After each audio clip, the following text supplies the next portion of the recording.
Hey, Joe here.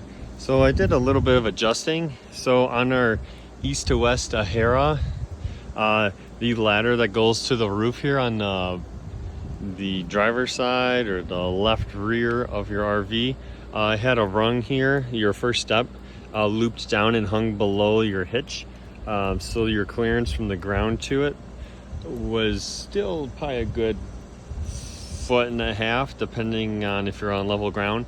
But we've experienced a couple times when we're trying to either back into a site or just trying to maneuver around to straighten up to get into a site that we would end up bottoming out and the hitch would hit the dirt or the gravel.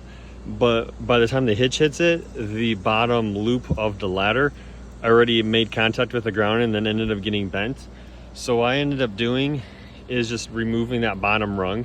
A couple ways you could do it. If it's already bent, you could just kind of work it back and forth, swing it back and forth until it snaps off, or you can get a saw out and then you can cut it. It's just a hollow pipe, as you can see. Ideally you would want to be able to try to cut it off below the screws, so then that way you can still use those screw mounts and then hold the ladder in place. And then as you can see here, which I still need to do some painting, but this first step, or this, I guess technically a second step when it still had the loop on the bottom, was up here where this hole is. So what I did is you just take out, it's a Phillips screw, one on either side, so the other side looks just like this. You take the screw out and it's about 2-inch screw, or like a kind of like a wood looking screw. It's actually a self-tapping screw. So you take that out, and once you pull that out, this rung will slide up and down. Obviously not real easy since it did remove some of the paint here as I slid it down. So you could tap it lightly with like a rubber mallet, or if you just have a regular hammer, just get like a piece of wood and put on the rung here towards the end, and then hit the piece of wood with your hammer, so that way you don't damage the actual step. And then I just brought it down so it was just above where the bottom mount is. But it's kind of up to you how you want to do it. You could measure the distance between the rungs, and then you can just do 1.5 times and bring it down. I just figured I'd bring it down almost as low as I can go, so that way from the ground to this first step isn't so high, since we are missing that bottom loop now, or since I removed that bottom loop. And once you do that, then I just drilled with a small drill bit, I drilled a pilot hole through the first layer of the tubing on either side. Since the screw is out, I just went through with my drilled a hole, a small hole for the screw to go through.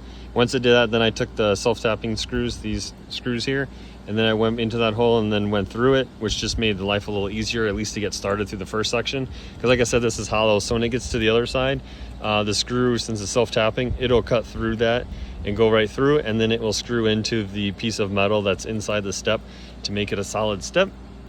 You do that on both sides, and then what I'll end up doing is I still need to paint this. But then on the insides of these, because they were the self-tapping screws when they were first installed, this was kind of rough metal sticking out. So I used a file and I filed down the ends here so there's not metal, like a metal shaving sticking out. So just kind of smooth it up. And then at this point now I just got to get some black spray paint, and then I'm just going to spray this all black so it blends back in again. And then now we've got a lower step. So our bottom step is above the hitch, which actually is a little bit higher even than the hitch. So now if we go somewhere where the grade is quite a bit different and we're trying to back in and maneuver to get into a site, and if we catch the hitch on the gravel or the dirt, then we're not ripping on the ladder or pulling on the ladder. So just give it a little more clearance. I know depending on, if you look at different RV manufacturers or even just different RVs, they got different ladder styles. So there is different ladders out there that you could switch it, but I figured since we already had the ladder, it's already mounted, it's just an easy trick or an easy hack. So then you can still gain that extra clearance, but you don't have to completely remove or replace your ladder. You can just modify that ladder you already have. So like I said, it's pretty straightforward. Always it goes all the way to the top there, and this is on our east to west Ahera. So yeah, so I've run into this. I don't know if others that have the Ahera, if you run into that where your ladder drags on the ground when you're trying to maneuver or trying to back into your campsite, just because it hangs so low. Otherwise on Instagram, I will post pictures, before and after pictures of what it looked like before I did remove it. I do apologize I wasn't able to get a video of actually removing it and modifying the ladder. But I did get snap a couple pictures before and after.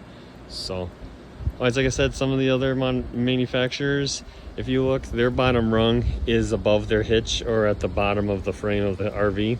So it's kind of what I was going for, because then I know I got more clearance to make it for any, I guess, sort of, not terrain, I guess elevation, depending on what elevation I'm at.